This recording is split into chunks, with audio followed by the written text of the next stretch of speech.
Hello guys, I am happy to welcome you back. If you are enjoying my stories, please hit the like button and subscribe button. It helps YouTube algorithm to notices me. Now sit back and enjoy the story. It was supposed to be the perfect escape. Just me, Mark and Jason. 3 best friends trading city noise for the silence of the deep Oregon wilderness. We had planned this for months. No phones, no stress, just raw nature, a few nights under the stars, and the thrill of getting lost in the wild. Metaphorically, of course, but some things shouldn't be joked about. The drive was long, the roads winding through endless trees. The kind of route where the further you go, the more the world seems to forget you exist. We made one last stop at a rundown gas station, the only sign of life for miles. The place had that unsettling stillness, like time had stopped moving there decades ago. Inside, an old man sat behind the counter, barely acknowledging us until Mark asked about the best trail to take. "You boys heading up to the deep woods?" he asked, his voice rough, like he had spent a lifetime breathing in smoke. Mark nodded. "Yeah, planning to camp near the ridge." The man's expression darkened, his eyes dull and sunken, locked onto us one by one. "Stay on the trails," he said, voice lower now. "People get lost up there." Jason let out a small laugh. "We've got GPS." The man didn't laugh. He didn't even blink. He just muttered, almost to himself, "GPS don't work everywhere."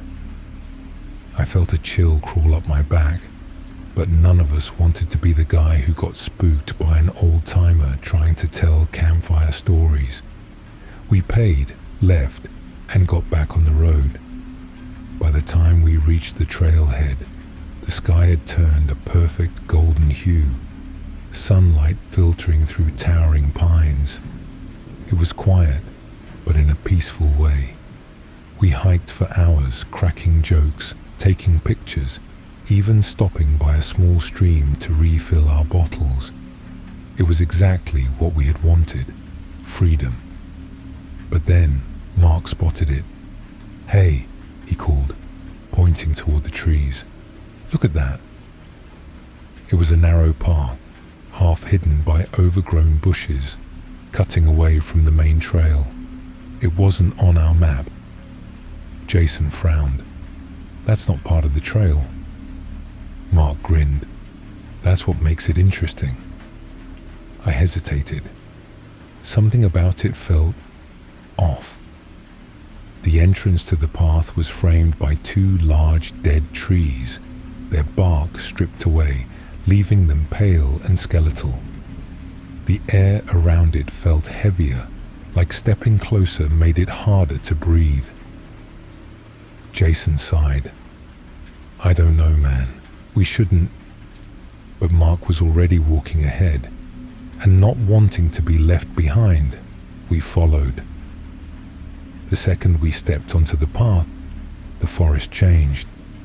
The air grew thick, like walking through invisible water. The golden sunlight faded, replaced by a dull grey gloom, as if the trees here swallowed the light. The scent of pine was gone, replaced by something damp, metallic, almost like rusted iron. Then, after about 15 minutes, we saw it. A figure, standing between the trees ahead, half hidden by the shadows. It didn't move. Mark squinted. "Hey, is that..." Then the thing twitched. Not a normal movement. It jerked, its head snapping toward us in a sharp, unnatural motion. Its face was all wrong. Hollow black pits where eyes should have been. Jason whispered, voice shaking, "Run!" And we did. We turned and sprinted back the way we came. But within seconds, I realized something was horribly, impossibly wrong. The path was gone. We were surrounded by trees, no footprints, no broken branches, nothing to show we had ever walked this way. Panic surged through me as the air grew colder. The whispering started then, not from one direction, but from everywhere. A low, layered murmur, voices overlapping, speaking in a language I didn't recognize. Jason spun around, his breathing ragged. What the hell is happening? Mark pulled out his phone. GPS, maybe it can... He stopped, his face drained of color. What? I demanded. He turned the screen toward us. The GPS wasn't showing a trail. It wasn't showing a forest. It was just blank, like we weren't anywhere at all. Then something moved behind Jason, a shape taller than any person, with too many limbs, shifting in the shadows. I grabbed Jason's arm and screamed, "Run!" And we did. But the whispering followed, and the trees, they were changing, twisting, shifting, closing in. We ran. Branches whipped against my face. My breath came in ragged gasps, and my legs burned with every step. But no matter how far we sprinted, the forest felt endless, like we were running in place. The trees all looked the same, towering and gnarled, their branches stretching toward us like skeletal hands. And the whispering, it never stopped. It was getting louder. Then Jason screamed. I turned just in time to see something pull him. His body was yanked backward into the trees like a rag doll. 1 second he was with us, and the next, gone. Jason. Mark and I skidded to a stop, our eyes darting wildly through the thick brush. Nothing, just empty, twisted trees. Then, the whispering changed. It wasn't a murmur anymore. It was Jason's voice. Guys, help me. I felt cold all over. Jason, Mark called out, voice shaking. Silence. Then the voice came again. It hurts, please. But something was wrong with it. The way the words stretched, just a little too slow. The way the tone flattened, unnatural, like a recording being played at the wrong speed. Mark looked at me, his face pale. That's not him. I didn't want to believe it. Every instinct told me to run, to pretend we never heard it. But my best friend was out there. I had to do something. I took a step forward. Jason, where are you? Say something. Mark grabbed my arm, his grip bruising. Don't. Then I saw it. A shape, half hidden in the trees. Jason, or something wearing his face. His body was wrong, too still, too rigid. His head cocked slightly, like he was listening. His eyes weren't right. The color was faded, like something had drained the life from them. I took a slow step back. Jason smiled, but his mouth moved a second too late, like his face had to catch up to the expression. A deep, shuddering breath escaped from him, as if he was trying to remember how to breathe. Then, in a voice too slow, too distorted, he said, "You shouldn't have come here." Mark didn't hesitate. He grabbed my wrist and yanked me backward, breaking into a sprint. I didn't argue. The whispering rose into a deafening chorus, dozens of voices overlapping, calling our names, some familiar, some completely foreign. The trees blurred around us, their shapes shifting in ways that made my stomach churn. I wasn't sure if we were running toward safety or deeper into something worse. Then the trees broke open. A cabin, small, rotting, half half buried in the earth like it had been waiting for us. I didn't want to go inside. Every part of me screamed to stay away. But behind us, the forest moved. The shadows stretched, reaching for us, the whispering turning into shrill laughter, unnatural and wrong. Mark threw open the door, and we stumbled inside, and the door slammed shut behind us. The whispering stopped. It was too dark. The air smelled thick and damp, like rotting wood and something metallic. I turned my phone flashlight on and nearly screamed.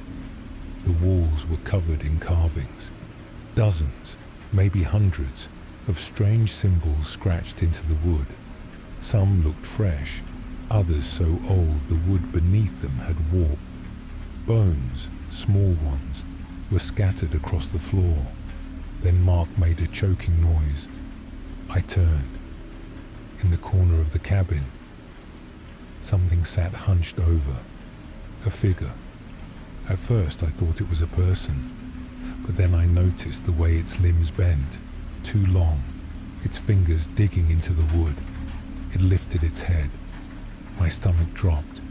It was Jason, or something wearing Jason's skin. The way it smiled, too wide, stretching too far, made me want to vomit. Then it spoke, in Jason's exact voice. You should have stayed on the trail.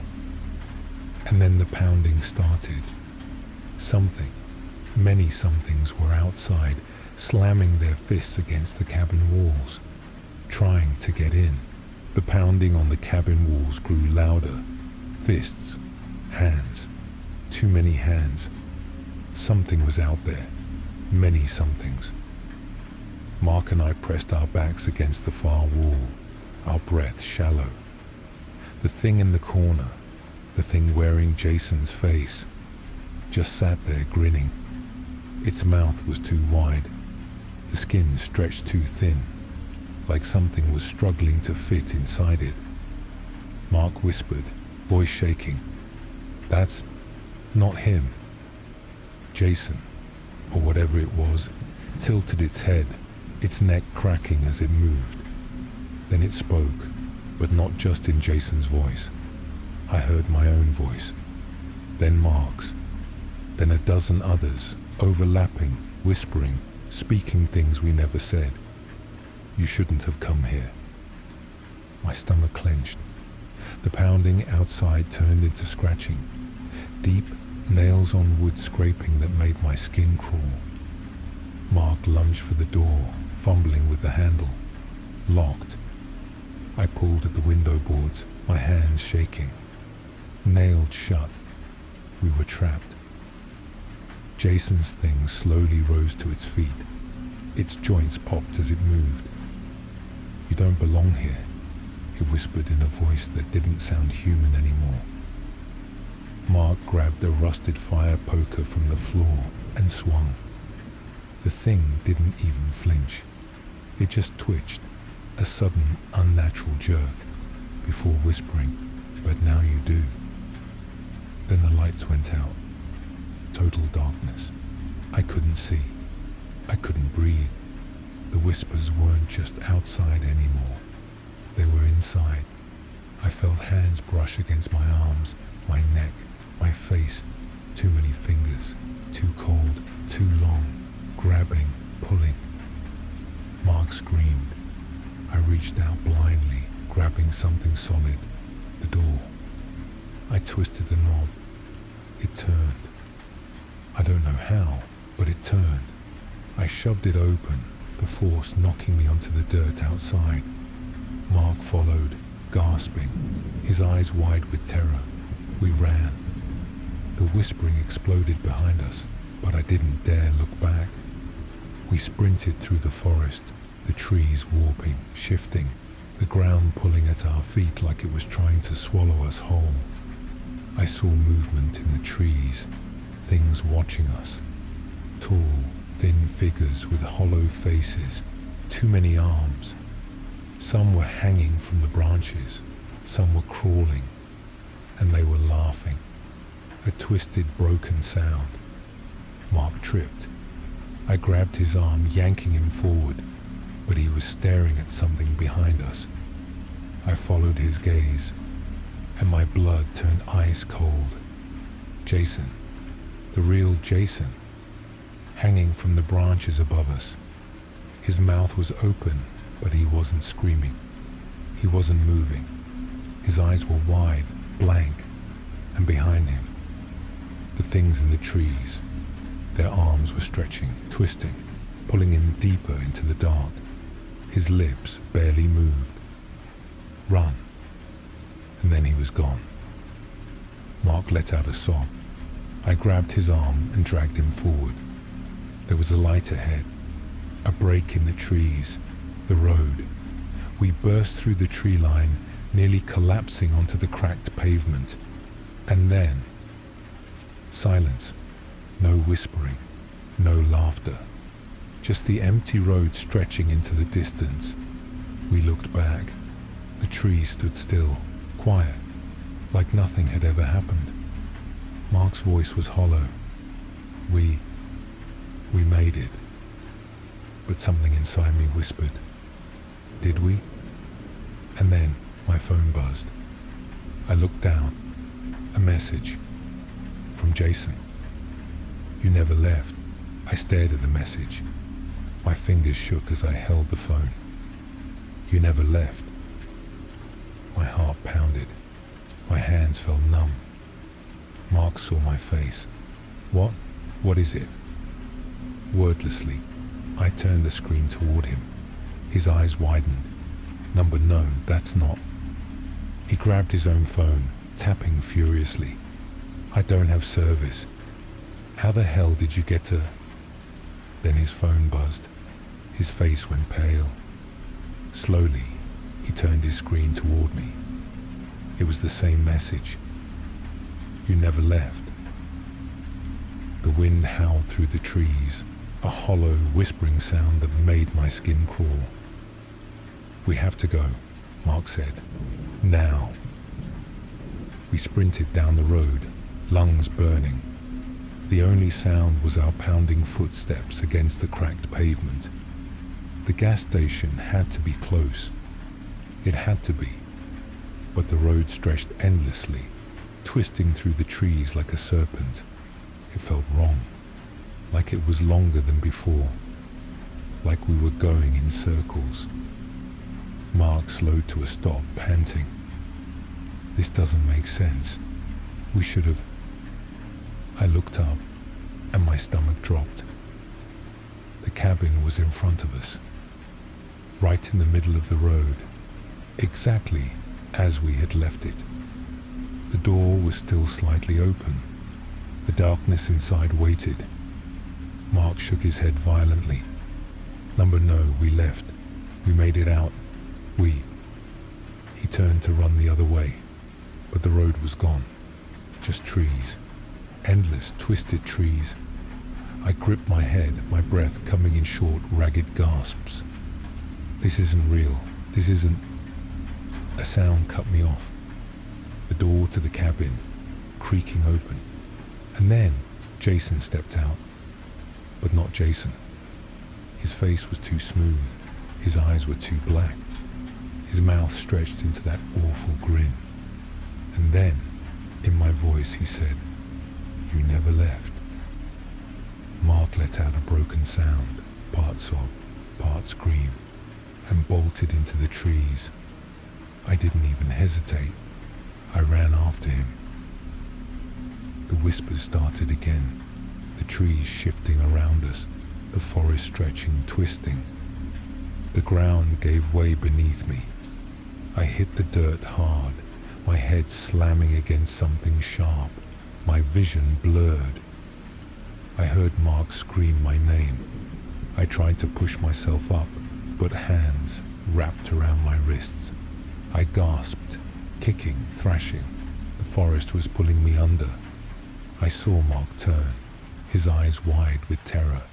He ran toward me, but a hand shot out from the shadows, grabbing his ankle. He hit the ground with a cry.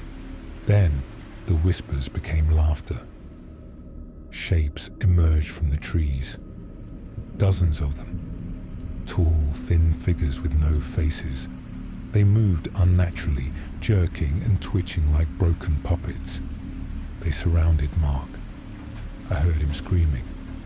Then he was dragged into the dark, and I was alone. The forest swallowed everything. The ground trembled. And then, silence. I woke up to the sound of birds. Sunlight streamed through the trees. I was lying on the trailhead, back where we started. Mark was gone. Jason was gone. No sign of the cabin. No footprints. Just me, like they had never existed. I staggered to my feet, my body aching. I reached for my phone, hands shaking. I opened the photo gallery. There were pictures of the trip, us laughing, the trees, the stream. And then, the last picture. It wasn't one I took. It wasn't of us. It was the cabin. The door slightly open, and in the shadows, a face staring back at me, grinning.